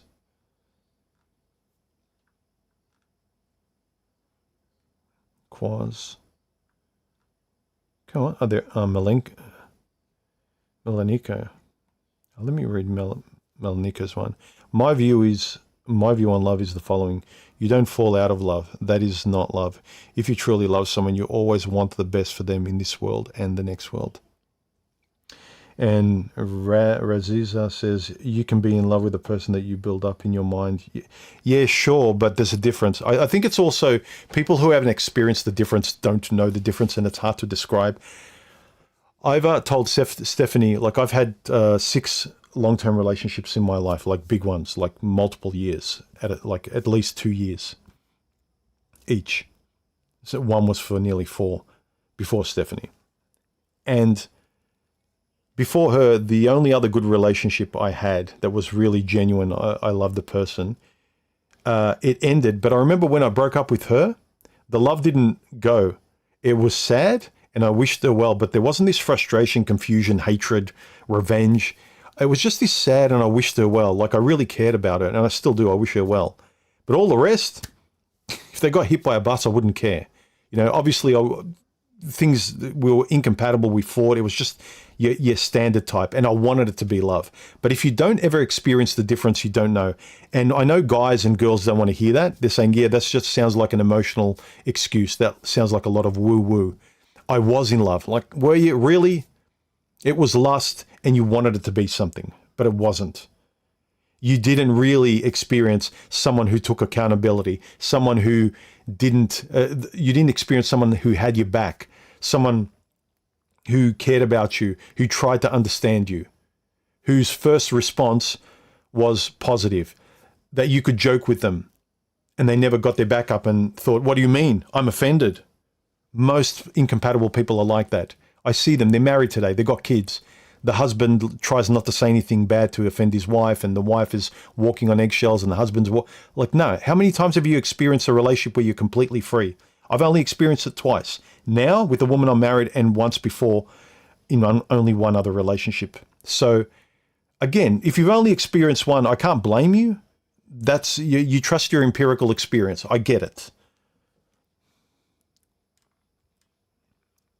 Big Ol says, if you know it will end, it will ruin the experience. But if you could say yes beforehand and then forget that you heard it would end, it would be fine. Yeah, but I said, yeah, maybe. But to me, then it comes down more of a problem of avoiding reality that it will end. That is the avoidance of pain. So it's like, if you can guarantee I won't feel pain, even if I have to immediately trick my brain into thinking it won't feel pain, then I'll do it. But you got to accept the reality that you know it will end, and then you value it because it will end. You know, if you met a woman who was diagnosed with something really bad and she's got 5 really great years and she's perfect for you, and her health will deteriorate and she'll pass away after 5 years in like 3 months, would you take it, or would you rather, Again, I'm not saying you have to, but where is Luke's comment? I don't believe it, Luke. Where did you leave a comment? I can't see it anywhere. Ah, Marcus left a comment too. What did Marcus say? People struggle with the loss of identity when a relationship ends. You need to have a deeply rooted sense of self prior to engaging in relationships, for them not to destroy you once you end. The lion's share of people anchor their identities in externalities. Job, relationship status, role. Yep, I agree. The loss of that, they anchor their identity in is devastating to them. Yeah. You have to not anchor it that way. You can't. And it starts also with you training yourself. When someone asks, what do you do? Talk about your passions, the things you enjoy doing, not your job, not you being a husband, not anything like that. But again, I know how the system trains you, and I know how most people identify themselves. However, if you anchor your sense of self internally, okay, so you're about to say what I'm kind of inferring, you can weather any external transformation. But that sort of work seems to be nigh impossible for most. If one accepts suffering and joy as an inseparate polarity, then things ending is expected in general. Hence, it would be worth to pursue something you know will end. Life should be engaged in, risk should be taken. No one gets out of this alive. Yeah, I agree. Well put. But a lot of people, they know this intellectually, but they they don't practice it enough in real life to be it. Like to kind of be that version that they're proud of afterwards. You know, I think you did a video a little while ago, Marcus, where you talked about how you smoked and you were outside a building and you start up a conversation with the girl. Like, not enough people just do that and notice things and connect those concepts back to the theories they talk about in their channels, in their videos and the comments, like the ethics that they think they are and their values. They don't kind of spread it over life and actually see if it has legs. Not enough people actually do it. People just have these perfectly designed maps and they never kind of go out there and they don't walk those trails at all, or try those things out, or they're not curious in front of another person. You know, you see someone having a cigarette and it's like, you don't strike up conversations with them in relation to these curiosities you have that you were talking about online and writing about.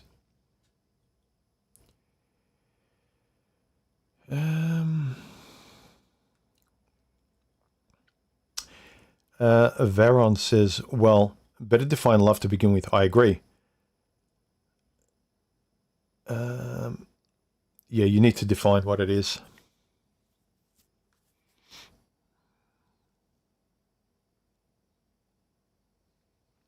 Yeah, it's very common, and I would agree with it. A lot of comments says depends.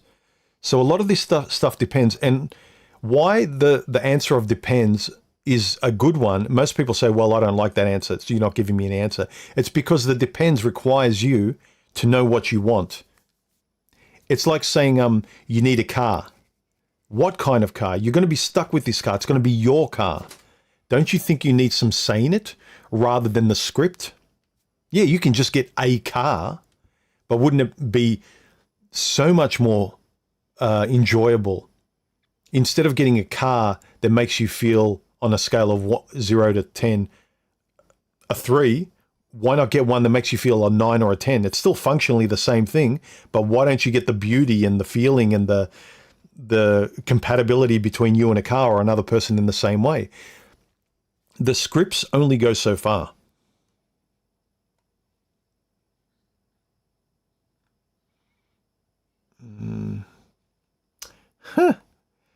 the music maker. The fantasy of happily ever after is just that, fantasy. I can find that same dopamine when I bite into a good piece of cheesecake. Really? Oh, these equivalencies. A dog is just as good as, but a dog doesn't leave you and a dog doesn't complain. That's why a lot of these guys want these women that are just obedient. They don't say anything. They just want a dog they can bang.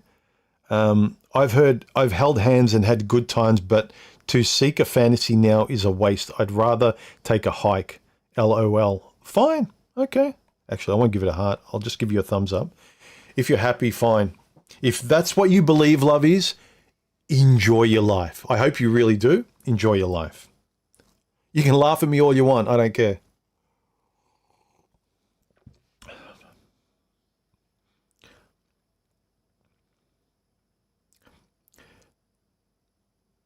Boris says, love has worth when it is not betrayed. Your mother honors her love, your father's love for her. That is love. When there is noble pain, when it is absent but not ended. In my opinion, after completing the video, I would add that it is not the pain of loss, but the betrayal that has kept me from minding my own business.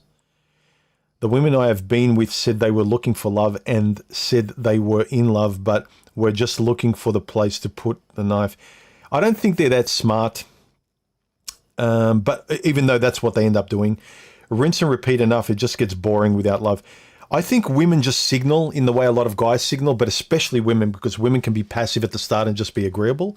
They say what they want, just like a lot of women say they want a fit body and they're starting their diet on Monday and they want this. They want a lot and then they believe that's who they are. You know, I want a man who's this and this and this. You know, I want this. It's like, yeah, but you never choose it. I would cook for my man. Do you cook for have you cooked for any of your boyfriends? No, but I want a man to marry me. It's like, okay. You need to be that thing. I know that you want to not just give away good things for nothing, but you have to show the person exactly who you are. And I think that, me included, I took the word of women, but you need to just not take the word of women, or anyone for that matter. Just trust your own eyes and ears and be curious enough to spend time with them where the actual truth reveals itself, and then you can trust your own perceptions. That's the best you can do, right? You can hold out and keep dating them for 5, 10, 20 years, and then, you know, in the winter of your life, when you're frail, then you both go, yeah, you know what? I trusted you. Like, I need to spend at least 20 or 30 years with a person before I want to get married, but I need 20 years. And I've heard people have standards. I've heard guys online that say my barometer is at least 5 years or at least 10 years before I even consider moving in with them or getting married. And I would say, rather than having metrics like time and stuff, is to have a better belief in your own instincts and being curious, where it's not like you could meet someone that's much more open and honest with you, where it doesn't require you to trust them over 5 years like you might need to spend time with some dipshit that is never honest with themselves because their parents really punished them when they were honest. Like, you have to give them a really long time before you trust them. Someone might have been raised with a family that insisted they were honest, regardless if it was happy or sad. And as a result, they're refreshingly clear when you're with them. So it might not take that long to trust your own judgment with them. It's not black and white. It's good to plan where your boundaries are, but you also need to know how to work in real time and trust yourself too. You need to work in real time and know how to speak too.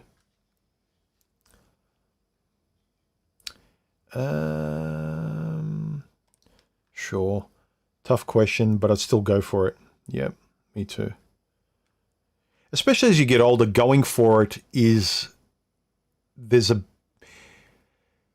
more grounded sensibilities in going for it because you've got experience, and hopefully you're a lot more, you haven't got time for bullshit, and so you don't talk bullshit, and you don't have time for other people's bullshit. Even in little things. You know, what do you like doing? I don't know, whatever. I don't. And the more you You talk to these people, they don't want to talk about important things. They don't want to answer questions that are important to you. Oh, super chat.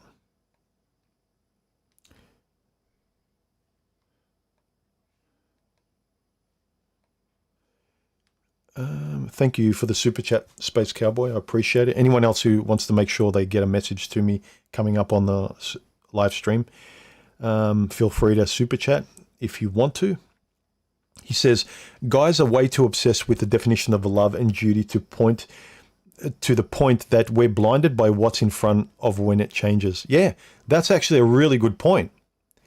You get sold on this script as like, well, she was quiet enough and she was tolerable and there was no problems in the honeymoon period, and she checked the script, lock it in, just like an employee locks in someone after the probation period. And then if they start changing, if you could see that the real them isn't the person they showed you in the probation period, they were just being agreeable to get the job, you don't fire them. That's what guys do. They don't want to throw away the investment, and they want to keep trying and fixing, and they believe in their locked-in definition of the person from the beginning, even if that's not correct. But if you walk on eggshells and you play the game at the start in the honeymoon period, if you believe in the script of love and what you're supposed to do as a guy, and don't talk about politics and don't talk about exes and don't talk about religion, and like if you're censoring yourself and doing relationships via a socially acceptable script of high value man that's inoffensive yet valuable to everyone, it's probably not valuable to you if you're a very specific person. And you will get the misery that you deserve because you are not being the person you want to be. It's more valuable to you to have anyone, even if you have to lie. Enjoy.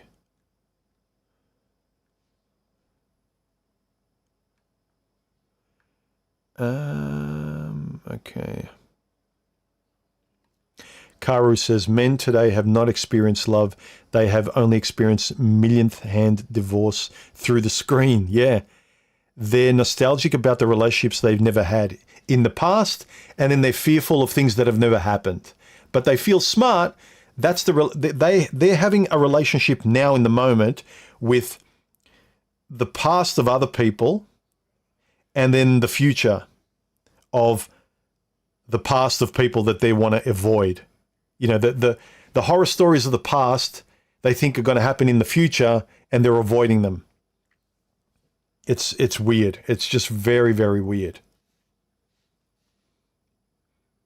It seems like every honest exploration of, yeah, what if? Or what if, yeah, I take the risk, the recoverable risk, and try this? What if I got a bit of courage? Every response is, yeah, but fear. Yeah, but fear. Yeah, but... So if I prepare and pack for an adventure and it's not blind, and I'm, you know, if I want to go hiking in Canada, in Yosemite on my own, and I pack and I love doing it, and I'm a adventurer, and that's just me, even if you're not, you get all these couch potatoes who are afraid of everything. But what about a bear? But what about this? And you say, yeah, well, I prepared for this, and I'm doing this, and I'm not staying there, and I'm doing everything to keep myself as safe as possible. Yeah, but still, there's no guarantee a bear might not maul you. It's just not worth it, dude. And then when he goes and he has adventures, whether they work out the way he wants or not, he's just, he enjoys his life. He's got pictures that he shows you, and you screw your face up and go, you were just lucky, dude. Next time, you wait. Don't come running back to us one day and start making videos about why it was never worth it going on hikes in Canada, why you guys were right. And this, everyone's like this 5-year-old, like, they're going to be sorry. One day, the guys that actually took a risk to live life, they're going to come back running to us. The girls that never wanted us, they're going to come back running to it. Like, no, they're not. They're going to go live their life. Your ex doesn't think about you anymore. You're not going to get revenge. They don't give a shit. They're probably married. They don't care about you. You bump into them. You don't want them. They don't want you. Move on.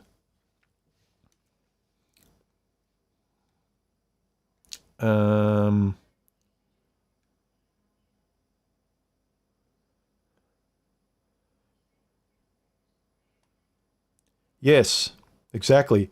Add 3 emojis if you want me to read your comment, guys. Fucking hell. Ears and words. Listen. Having loved and lost myself, I would say not having was better than losing it. Don't forget, you don't lose yourself. You just kind of like don't believe that bullshit. Like you have to go searching for yourself. You're always there. You just kind of, you knocked yourself out. You don't leave yourself. Don't buy that bullshit. Because not only are now you're having the pain of not having, also the pain of losing what you want. Yeah. Yeah. Don't believe the fear. How you talk to yourself matters.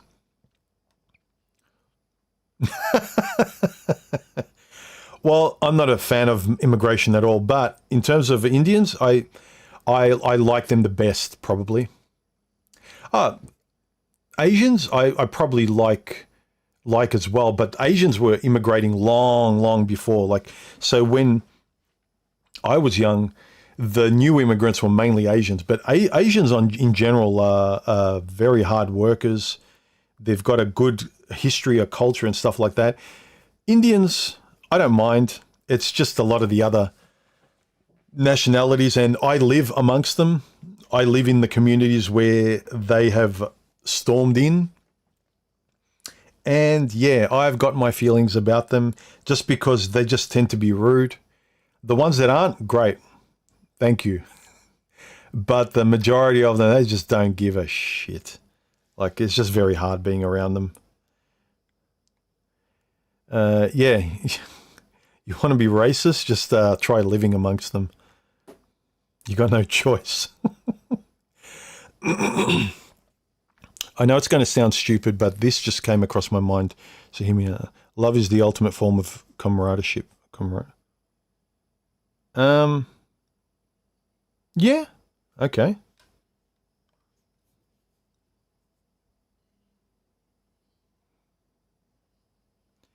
Love is when you both reach the big O and the director screams cut. I think I get what you mean.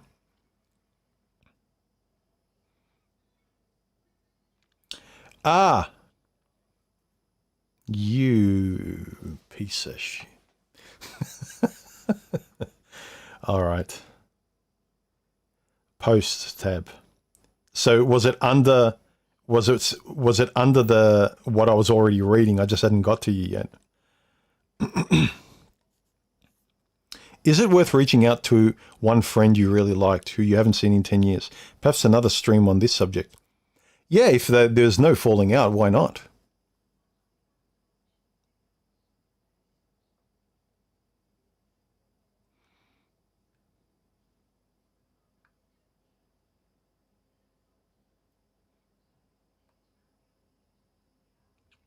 Oh, really?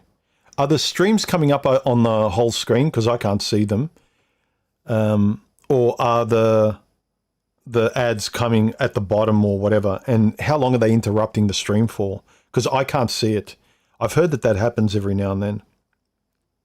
I try to put it on the lowest setting. Because the thing is, you know how the algorithm works, right? If I completely switch it off, hardly anyone gets notified and it doesn't push it out. So I have to kind of play ball with them, and I put it on the lowest setting. So I don't know where, how often or how much it interrupts. I would ideally not like my videos or streams to be interrupted, but it's their platform, I guess.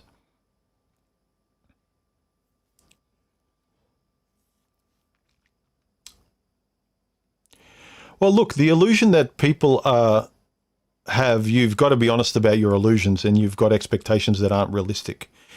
Guys can't complain about women's unrealistic expectations of men if they've got similar expectations of women that aren't really realistic, especially in terms of what you see in front of you.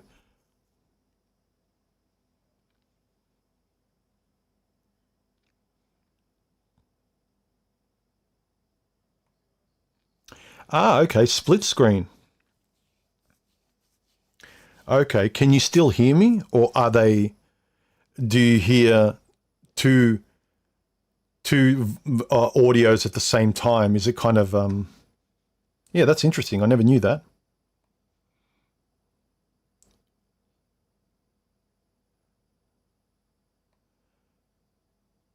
Oh, is this about the barbarians thinking about contacting an old friend? Yeah. See, this is the thing. We get so stuck into being alone and stuff that our lone wolf persona metastasizes into something that stops us even doing something we would have done as children. So, yeah, in all of this, the easiest umbrella that I can give everyone is face the fears. Like all your uncomfortable bullshit, face your fears, whatever you're worried about.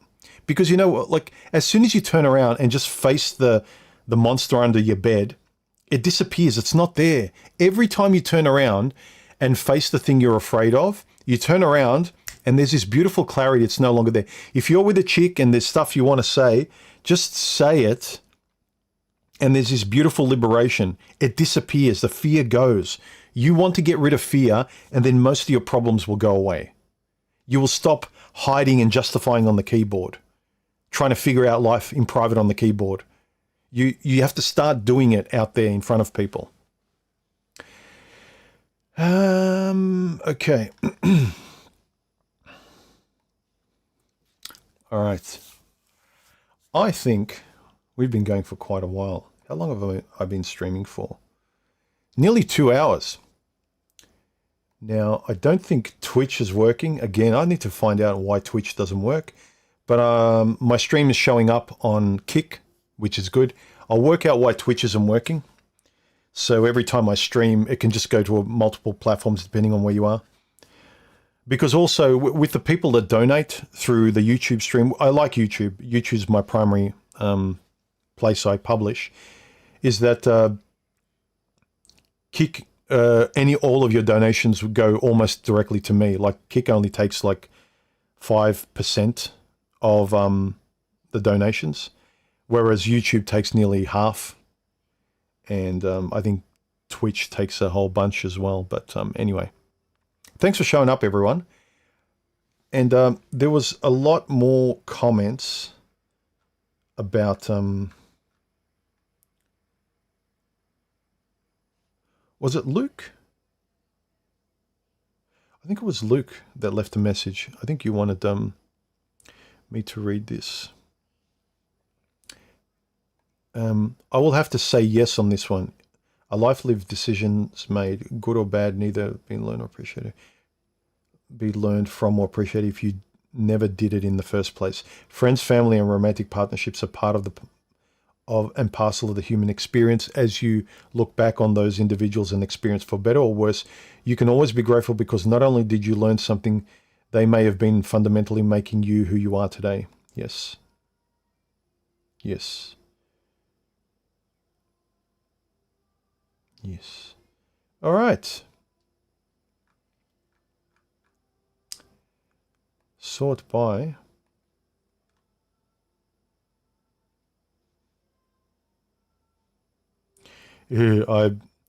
I'm worried about reading VKRG Fran's comment. Okay, it's huge. I can't read it all. But sometimes you spurg out at me and sometimes you don't. So I don't.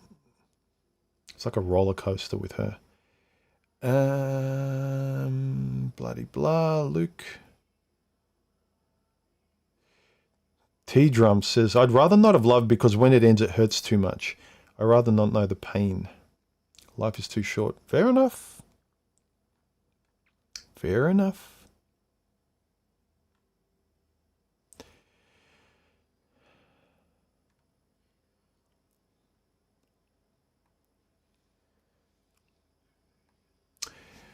Space Cowboy, thanks for the super chat. He says, even normal, realistic pleasantries are considered unrealistic by today's standards.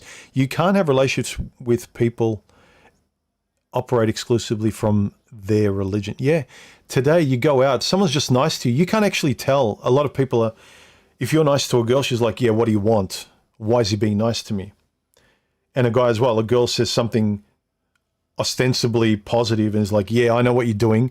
You're just doing this because women operate in this way, and I don't trust that you're doing it genuinely. I don't know if you mean it. And so we don't even trust ourselves. We don't trust our eyes and ears. This is what I mean about knowing, fine-tuning your own antenna and not just going off a script and not having an antenna. You need to know, you need to be this autonomous person who has a set of ethics and ways of operating where you trust them and you've got your eyes open and you can interact and talk with the person to confirm that it's real.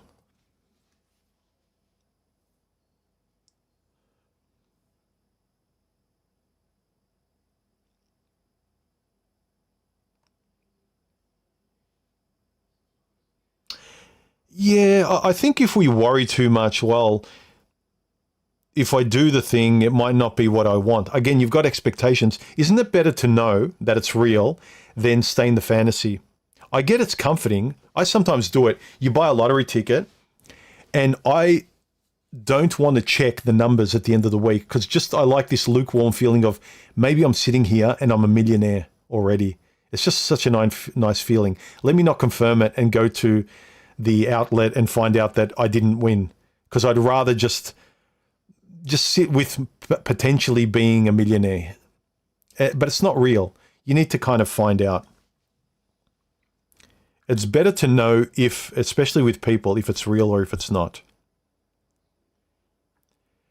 All right, I think we're done here. If there's no more questions or comments, but I would say, let me go through.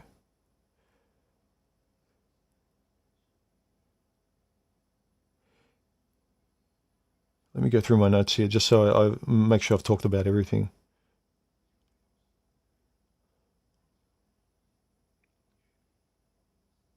Yeah, just for me, I have this perspective, I don't think that's a stubborn perspective. It's kind of like a very immovable, comfortable way of knowing what I want, where I stopped negotiating with women who saw love differently to me. And I stopped negotiating with guys online who see love different to me, where they see love as being this script of stats and women are like this and women are like I don't care. I'm not negotiating with, I don't care. These guys are trying to negotiate with a train wreck woman. She needs to be in my frame. I'm trying to get these bimbos on Fresh and Fit to be the women that I can marry. So I'm going to dominate her and I'm going to make her submit and she's going to be under my control. So she is that way. So you're just trying to have a relationship with difficult women just because she's pretty. I'm not negotiating what I want with any woman. It just is. This is what I want, reasonably. I'm not unreasonable in who I am and how I want to live.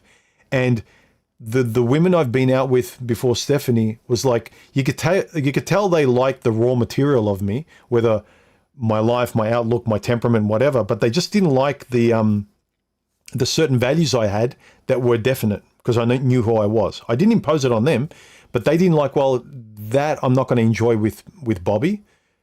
And they try and negotiate with me. It's like, no, I'm not negotiating on my values. I can negotiate with stuff that doesn't matter to me. I can go watch a romantic movie with you. I can be there for you, and I can do some stuff that really is neither here nor there. It doesn't really take away from my life. But I'm not going to give up this that's central in my life that has nothing to do with you. You either respect me and respect what I like that has nothing to do between us in a relationship. But I'm not a marionette that you can puppeteer. I'm sorry. So don't negotiate with who you are, and then you'll find compatible people. I don't try and control materialistic women, but all women are like, yeah, all the women you're trying to control. Stop trying to control women. Done. Yeah, but what you're saying, but that hot woman I'd really want to get my pee-pee into, that's what you want. If you're fine with putting your values Not just second, but you can squash them right to the floor and have all this superficial bullshit that keeps you coming back to Tinder and complaining about women. You're prepared to do that all the time. Then keep doing it. I don't care.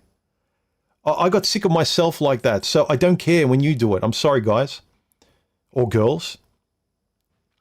Keep talking about all women as much as you want.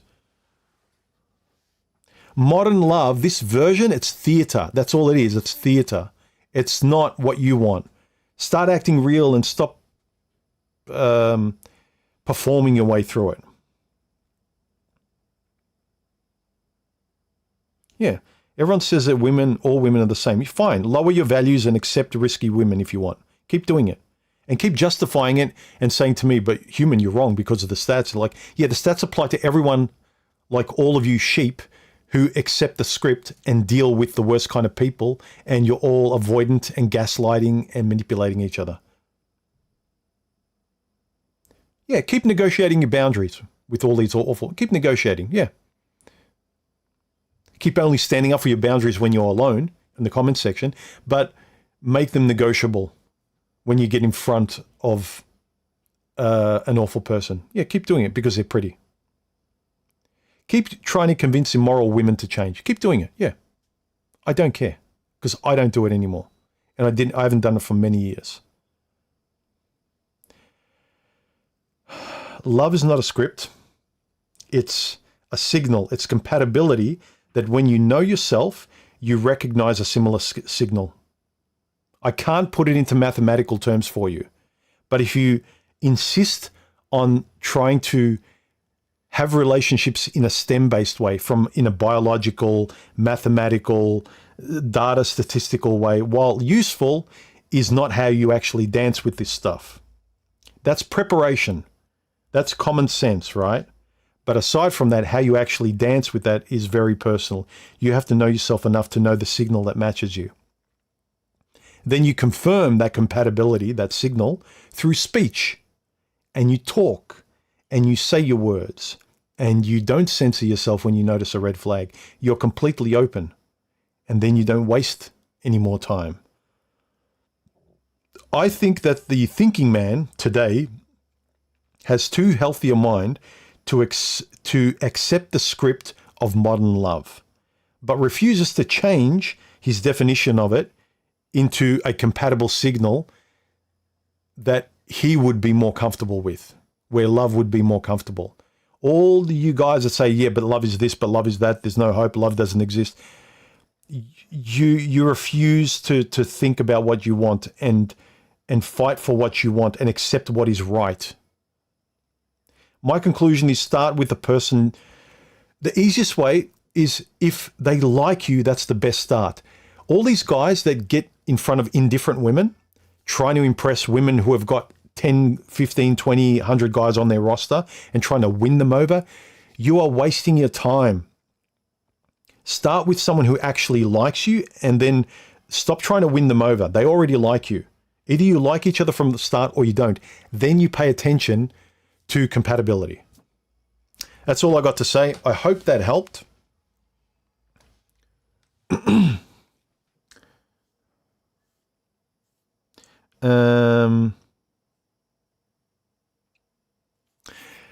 Yeah, email me across about your suggestions for a future topic. I'm about to end the stream, but yeah, we've been going for over 2 hours. I don't like going for over 2 hours. I start to become hyperglycemic and you lose energy. Well, anyway, that was a good one. I got a lot off my chest. And yeah, go watch the recent video. It's related to this stream, where I talk about how I believe, these are my values, that it's far better to have loved and lost than never to have loved at all, if you love with intent. If actual love is to end, I think it's worth it. These women that we try to love when we're naive and we don't really know the difference, we haven't experienced anything different. It's not real love just because you call it love. In the same way that who people describe themselves as aren't really who they are if they don't really believe it. So anyway, have a good weekend. Hope you enjoyed the stream. Don't be a douchebag, and